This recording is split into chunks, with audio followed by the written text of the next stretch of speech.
Today we're taking a tour through the Archeological Crypt at Notre Dame, which we didn't even know existed until we ran into this couple that actually watches our channel. We ran into them in a store in Saint Michel, and they told us about this crypt and suggested that we check it out. So that's what we're doing today, and we hope you enjoy it. We're going to take you on a tour of the crypt. It's fascinating. Beautiful. Are you ready? I'm ready. Let's go. Let's go.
you turn around, right here, right behind me, is the entrance to the Archeological Crypt.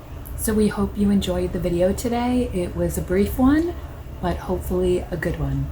I learned a lot more about Victor Hugo and the construction of the cathedral, and how, until he wrote The Hunchback of Notre Dame, Parisians wanted to tear it down. So thanks for joining us today on our adventure. And if you liked it, don't forget to hit the like button, and don't forget to subscribe. Thanks for watching. Bye. Bye.